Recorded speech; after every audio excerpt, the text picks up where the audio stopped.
Bismillahirrahmanirrahim. Rabbi yessir wa la tu'assir, Rabbi tammim bil khair. O Allah, make it easy and do not make it difficult, and make it end well. Hello everyone, welcome to the 11th class of our Learning Tajweed Practically program. In this class we're going to learn mad, different types of mad. What's mad?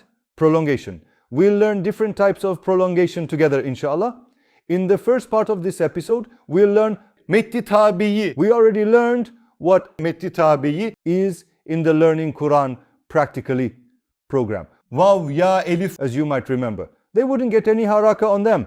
And what would happen when they didn't get any haraka? They would get extended for one measure of haraka. For example, imagine the letter ba. When there is an alif after ba, it turns into ba. We extend it like ba. What if there was ye next to ba instead? B. We read it like this. What do we do if there's a comma? We read it like bu, ta, ti, tu. As I said before, we learned this in the 5th episode of our Quran series. What does tabi mean? Possible prolongation, extension, just for the sake of knowing it.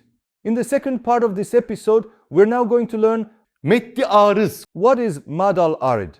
Prolongation caused by a stop. We also learned this in detail in the 12th episode of our Quran learning series.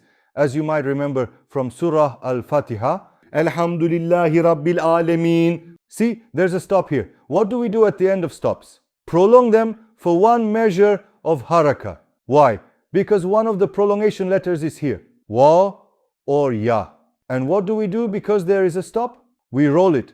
Alhamdulillahi Rabbil Alameen. Ar-Rahmanir Rahim. But if there wasn't a stop, I'd continue with Alameen. We don't extend anything here because there is a stop. We don't say mean, but because there is a stop, what do we do because there is a stop?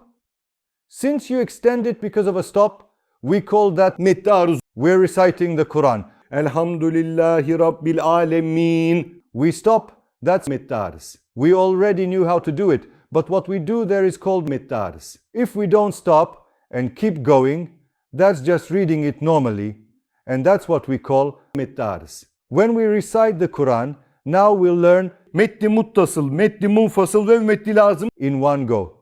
As you know, there's a slight prolongation that we call broken Alif or Alif prolongation. This is also called prolongation mark. For example, we prolong as ba for one measure of Alif. This is called one measure of Alif haraka. And there is 4 measures of Alif. 4 measures. If you know the 4 measures of Alif prolongation, for example, regardless of what letter it is, ba, bi, we prolong it for 4 measures of haraka. If we know this, then we're all good. That means we know Metti Muttasıl, Metti Munfasıl ve Metti Lazım. And how does that work? Let me show you in the examples. Metti Muttasıl means adjacent. So as you can see, what happens when it's adjacent? رحلة الشتاء والصيف. And what do when it's separated from the word? When it's mad al-munfasil, it has to be separated from the word, meaning the prolongation must be in another word, and the prolonged word must be another word. See? الذي. There's a shada. الذي أطعمهم. What was it just there? 4 measures of alif, which means there's mad al-munfasil here.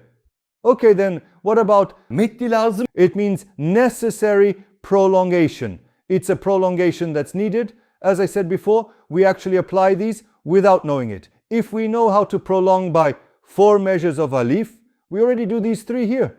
Al-Haqqa. What was that? What happens if there's a shada right after the 4 measures of alif? Metti Lazım. Al-Haqqatu. Al-Haqqa. Like this. As we recite the Quran, if there's 4 measures of alif, like in here, and if the letter after that has shada, it's mad al-lazim. Lastly, what is mettilin? There has to be a waaw or ya for there to be mettilin. Yeah, let's look at the examples. For there to be mad al-lin, there must be waaw or ya. Or they must have jazm, they must be sakin. One, you're reciting the Quran looking for mad al-lin. There must be either waaw or ya. Is that enough by itself? No. It has to have a jazm or be sakin. 2. The haraka on the letter before wa or ya has to be a fatha. 3. at the end of the word. There must be a stop sign. This might sound complicated, but it'll get better with the examples. Khawf. What did we say? Waaw must have jazm.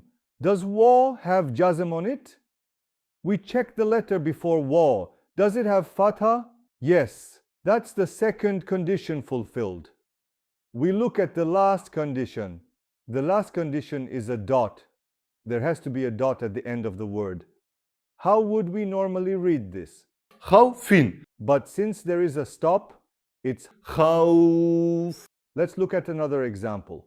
Al-bayti. Right? See, there is the letter ya, and it has jazm. That's one condition fulfilled. 2. The letter before ya, it has fatha on it. Is that enough? No. There's a stop at the end of that word. There's a stop. Al-bayt. So we softly prolong it. Khawf. Al-bayt. So let's sum it up. Types of mad. As you can see, there's mad tabi'i. You remember this from Waaw ya Alif. And we already made a lesson for this. Mad al-arid. Mad al-mutasil. Mad al-munfasil. Mad al-lazim. They are all the same. If we know how to prolong for 4 measures of alif, it's the same. And we learned soft prolongation with mad al-lazim. وآخر دعوانا أن الحمد لله رب العالمين.